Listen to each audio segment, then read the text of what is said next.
bonjour à tous, aujourd'hui on est l'entreprise CMC Marketing, puis on a été très heureux de pouvoir nous pencher sur le cas de votre jeune entreprise et de vous aider aujourd'hui à résoudre et à vous aider dedans.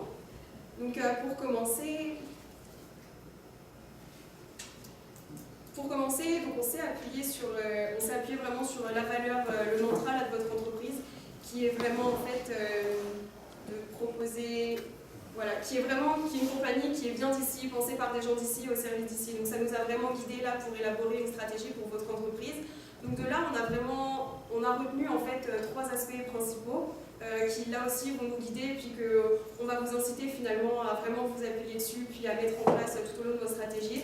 Donc on a retenu, voilà, c'est un produit 100% québécois, c'est un produit 100% artisanal, puis c'est un produit 100% végétalien. On pense que c'est vraiment les trois aspects majeurs sur lesquels il faut insister, puis implanter une stratégie.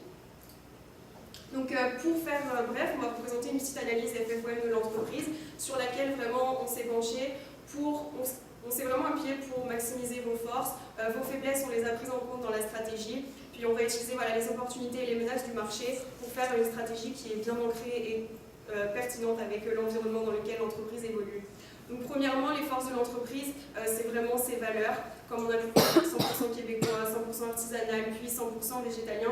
C'est des valeurs qui plaisent aux gens, puis c'est des valeurs sur lesquelles il faudra vraiment insister. La popularité du produit, les beignets, on s'entend que tout le monde aime ça, c'est vraiment un produit qui est très très populaire, puis ça peut toucher beaucoup de monde. Puis également la créativité et l'originalité de votre offre. On ne retrouve pas ça partout, ce qui fait que c'est vraiment une force du produit sur laquelle il faudra insister. Pour les faiblesses pour lesquelles on a vraiment pris en compte, vous êtes une jeune entreprise, donc vous avez un budget qui est assez limité, puis un nombre quand même assez restreint d'employés. Donc nos stratégies qu'on a établies, elles sont vraiment pour minimiser les coûts justement marketing qui sont liés à ça, mais sans mettre de côté le fait qu'il faut avoir un gros impact. Puis les opportunités, voilà, c'est un marché qui est en pleine expansion, comme on a pu voir avec des analyses chiffrées puis des statistiques. Vous avez une capacité d'expansion aussi qui sera à l'avenir importante d'envisager. Puis l'opportunité des médias sociaux aujourd'hui, justement, qui permettent de couvrir une large partie de la population, puis tout ça à moindre coût. Puis la menace, il y a quand même quelques concurrents locaux qu'on a pu recenser, qu'il faut prendre en compte justement pour se différencier par rapport à eux et établir une stratégie justement en fonction. Donc les objectifs du mandat, c'est vraiment deux, ça va être d'établir une stratégie pour retenir la clientèle, puis également mettre en place un problème de récompense et de fidélisation, ce qui peut peut-être un petit peu manquer aujourd'hui dans votre entreprise. Donc c'est là-dessus qu'on a axé nos stratégies aujourd'hui. Parfait. Donc pour ce qui est des stratégies, en fait, c'est très simple. On a retenu quelque chose. On voulait vraiment avoir un certain impact en fait sur les médias sociaux. Donc on a rigolé un peu en mettant vraiment en contexte en fait le hashtag gros impact pour un hashtag à faible coût, pour un hashtag à public ciblé, qui est très intéressant. Donc on va aller vraiment se positionner en fait sur Instagram. Donc là, en allant voir un peu l'annexe qu'on avait reçue sur votre profil Instagram, on a pu constater qu'il n'y avait pas vraiment de description biographique de votre entreprise. Donc vraiment mettre en valeur les valeurs mêmes de l'entreprise, donc 100% québécois, 100% artisanal et 100% végétalien. Ça serait vraiment à mettre en considération dans la description de l'entreprise. Par ailleurs, en fait, on aimerait vraiment que vous alliez humaniser la marque. On remarque de plus en plus au niveau du marketing, et surtout au niveau du marketing pas traditionnel, mais digital, numérique, de plus en plus d'entreprises vont aller humaniser leur marque en mettant vraiment de l'avant les employés, mais aussi la clientèle de l'entreprise.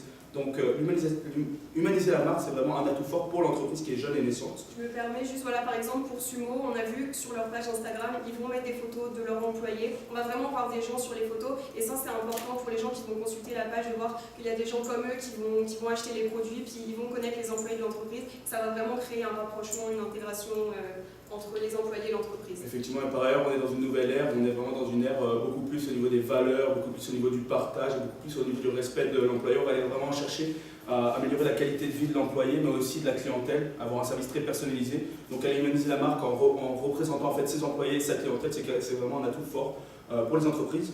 On aura aussi en fait les micro-influenceurs québécois, donc un impact local assez important. On pensait à des micro-influenceurs assez connus dans la région de Québec, ou alors même à des chefs pâtissiers, ou en tout cas à des chefs cuisiniers, ce qui pourrait être très intéressant dans ce monde-ci.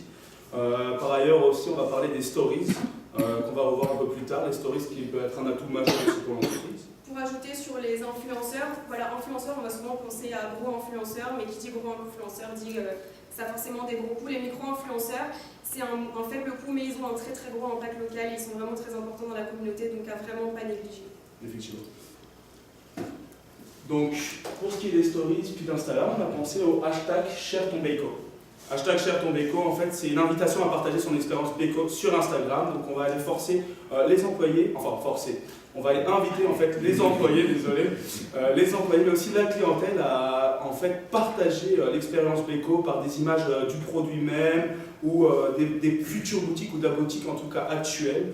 On aura aussi un tirage au sort mensuel d'un gagnant. En fait, #ShareTonBeco, ça va être aussi un concours au mois où on va aller tirer en fait un gagnant par rapport à une de ces photos. Ça va permettre de créer un sentiment d'appartenance à l'entreprise et pour ce faire, on va donner aussi un système de récompense en bang pour le revenu. Donc lui donner un bang gratuit par rapport à une photo à chaque mois, ce n'était pas un grand coût, mais c'était une question de fidélisation et d'appartenance, un sentiment d'appartenance à l'entreprise. Donc c'est à prendre en considération.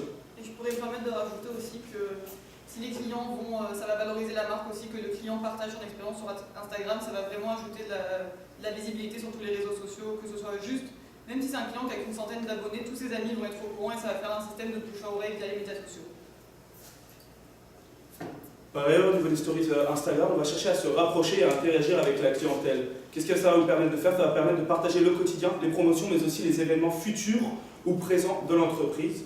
Donc à ce niveau-là, je vais quand même laisser Mathilde parler un peu plus de ceci au niveau du quotidien, des promotions et des événements. Donc les stories Instagram, c'est quand même par rapport à Snapchat, maintenant ça a vraiment pris le dessus et ça a vraiment une belle importance. Et c'est vrai que c'est quelque chose qu'on regarde tous les jours. On clique, on va pas forcément défiler tout son fil d'actualité avec toutes les photos, mais les stories, on va quand même vraiment passer dessus.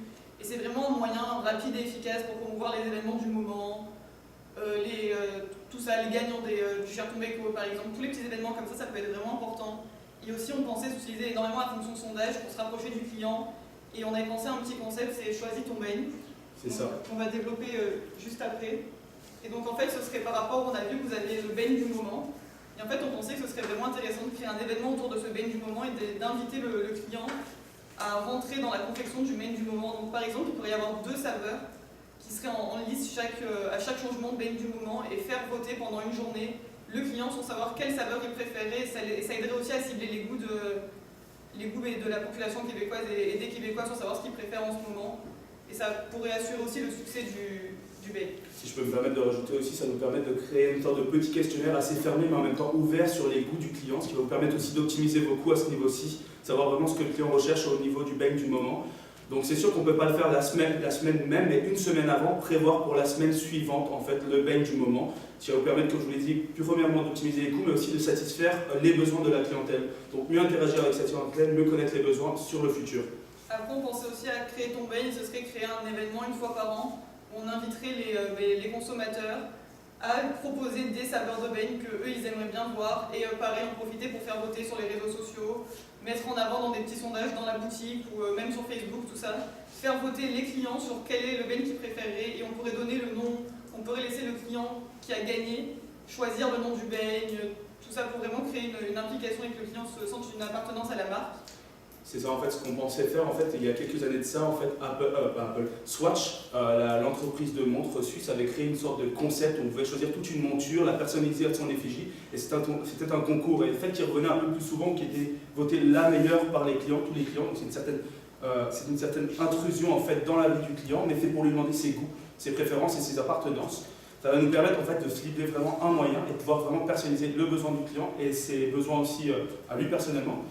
Le système d'appartenance en fait avec un concours de même, ça va nous permettre aussi de pouvoir s'amuser avec la clientèle, d'avoir une certaine interaction. Puis aussi par la suite, comme on l'a dit, on voulait mettre le nom du client pour créer vraiment ce sentiment d'appartenance jusqu'à la fin. L'aspect personnalisation, c'est vraiment un concept qui est hyper important aujourd'hui et qu'il faut absolument prendre en compte. Et là, on parlerait d'une hyper spécialisation aussi. Et on pensait aussi au beigne sourire et ça, ce serait plus de temps en temps le beigne du moment pourrait être en lien avec une association et une partie des bénéfices qui serait avec la vente de ce beigne pourrait être versé à l'association et ça permettrait vraiment de montrer les valeurs de l'entreprise et son implication dans la communauté québécoise. Donc on pense à des associations soit en rapport avec l'écologie ou l'enfance, la famille, tout ça par rapport aux valeurs que représente l'entreprise. Vous ciblez les jeunes, principalement les jeunes de 17 à 25 ans, puis aussi les jeunes familles. Donc voilà, ce serait vraiment de cibler des associations en concordance avec ces valeurs. C'est ça, vraiment avoir un impact communautaire. Là, on vient au cœur de beigne. Cœur de beigne, en fait, on vous propose un nouveau produit qu'on vous présenter sur le marché. Donc ça permettrait de rejoindre en fait les valeurs de l'entreprise. Pourquoi cœur de beigne? Comme vous avez vu, Tim Hortons en fait aime bien réutiliser en fait ce qu'on appelle des Timbits. Donc vraiment le cœur du beignet, c'est pour ça qu'on allait un peu jouer sur le mot. Ça rejoindra en fait la valeur de l'éco-responsable. On irait en fait enlever le zéro gaspillage. Donc pouvoir utiliser ce concept-ci pour faire des petits Timbits. Qu'est-ce que ça permet aussi? C'est un moment de partage. On sait très bien qu'entre les 17 et 25 ans, habituellement on est des étudiants, mais on a aussi des jobs à temps partiel. Pour avoir travaillé chez Nespresso, je me rappelle qu'on aimait beaucoup prendre des sortes de petits Timbits, donc vraiment les cœurs de beignets, et pouvoir les partager entre nous. C'est assez rapide, ça ne se salit pas, puis c'est vraiment un moment de partage convivial. Ce que ça vous permettrait de faire aussi, ça assembler toute une créativité, faire des petits personnages, tout un nouveau concept. Et comme je vous l'ai dit, c'est éco-responsable, donc on retouche encore à ce moment-là les valeurs de l'entreprise.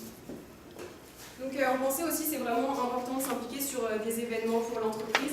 Donc quand on parle d'événements, là on sait que vous êtes une jeune entreprise, donc c'est pas forcément des gros événements d'envergure. On va pas parler du match du Rouge et Or, on va pas parler forcément du festival d'été à Québec, mais voilà, cibler des petits, comme des petits marchés de Noël locaux, il y en a beaucoup. Cibler, il y a beaucoup d'événements aussi universitaires ou collégiaux dans lesquels ça peut être vraiment très intéressant pour augmenter la visibilité et puis se faire connaître. Puis universitaires, collégiaux, ça rejoint votre cible. C'est ça, les ligues d'improvisation. On pensait par exemple aux ligues d'improvisation, on a quand même un certain nombre de personnes entre 17 et 25 ans, c'est des personnes habituellement très créatives qui vont vraiment de l'avant par elles-mêmes, donc on se disait qu'aller prioriser ces personnes-là, ça peut faire parler du produit aussi à un faible coût.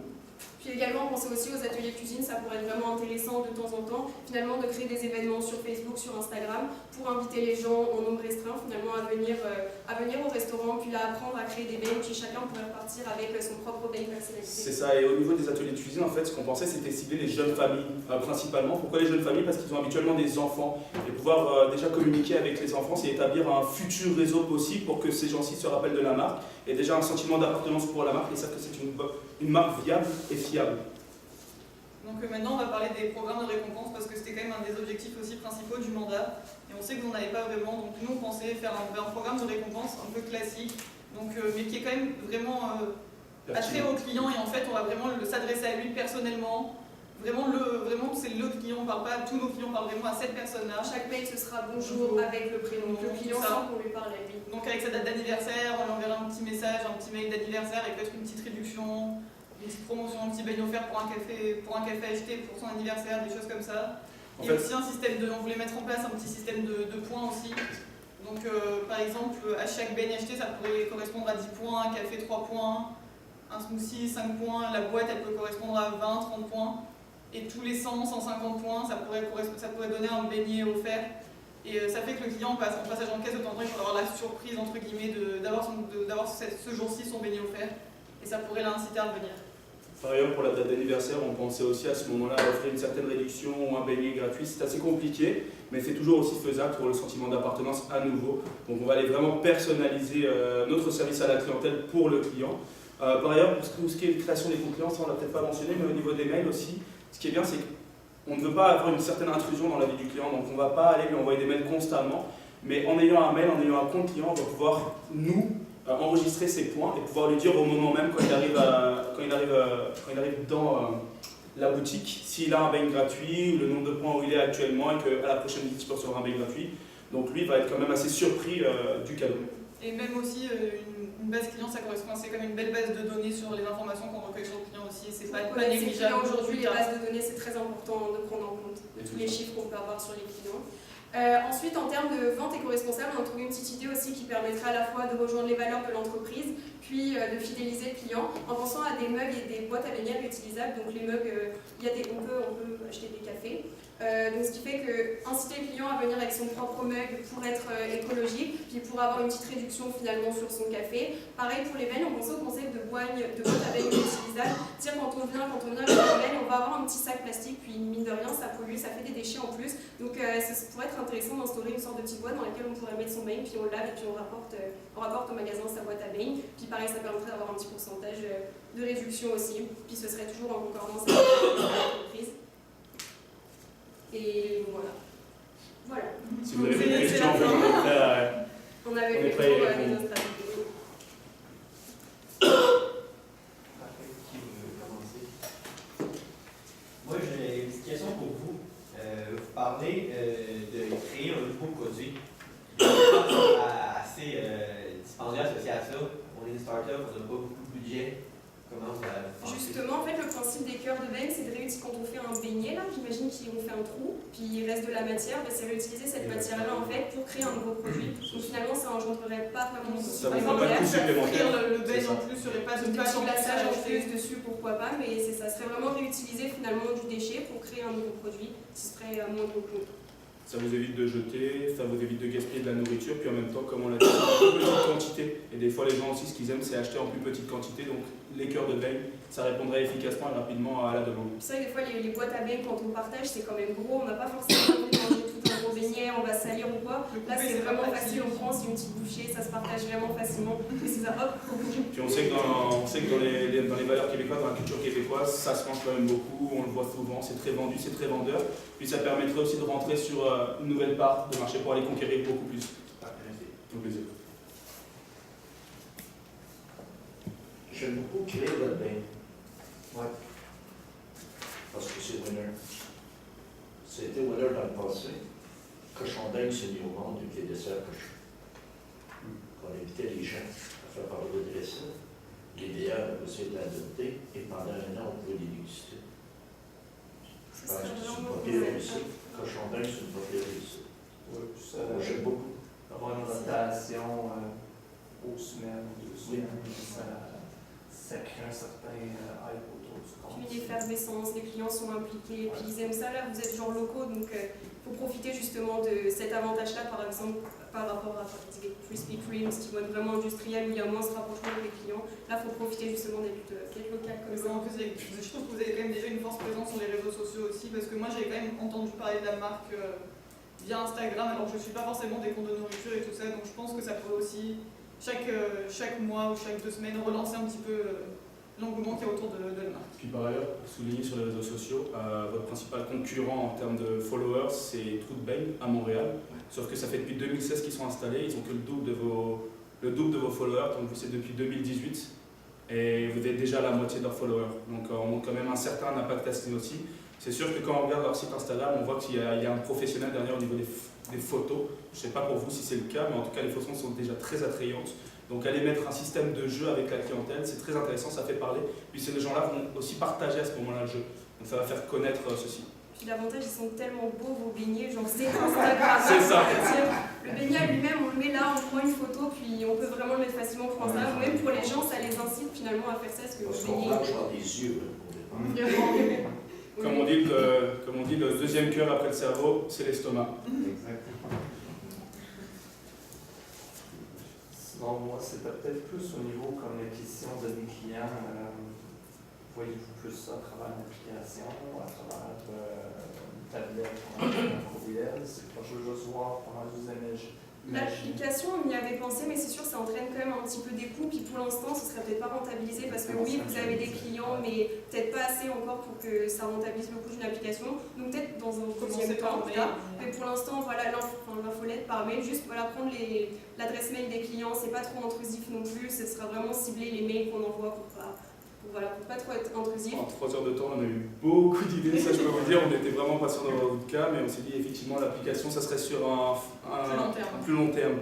Mais pour l'instant, le système de mail, même sur les mobiles, Ça vous c'est permet déjà très d'avoir une petite base de optimisé là, données. oui, donc c'est vraiment facile. Voilà, on partait vraiment sur ce système de mail là pour l'instant. Oui, dans un premier temps. C'est économique, puis ça répond aux besoins. Au niveau de la production, est-ce que vous avez une idée comment on pourrait augmenter la production en fait? C'est une problématique qui est dans le cas. C'est sûr que ce serait peut-être au niveau la main-d'œuvre intérieure, déjà, j'avoue, je ne sais pas au niveau des cuisiniers comment ça se passe ou quoi, mais c'est sûr que rembaucher à long terme, ce serait un investissement, certes, mais pour passer par une plus grosse production, là, il faut plus de cuisiniers, puis ce serait un investissement vraiment nécessaire, puis qui serait rentabilisé, de manière, ce serait peut-être des coûts en plus, mais ce serait produire plus, du coup, vendre plus. Peut-être un local plus grand, parce que je ne sais pas si c'est un problème de place, un problème d'employés, mais peut-être être prêt à investir dans un local un petit peu plus grand ou quelque chose comme ça, vu que ça a l'air de vraiment bien marcher, de vraiment grandir, c'est vrai que ça pourrait être quelque chose. C'est fini le temps des questions. Si je peux me permettre de donner aussi un autre avis. On a fait le droit ou non? C'est fini. Merci beaucoup. Merci à vous, ça fait vraiment plaisir. Merci.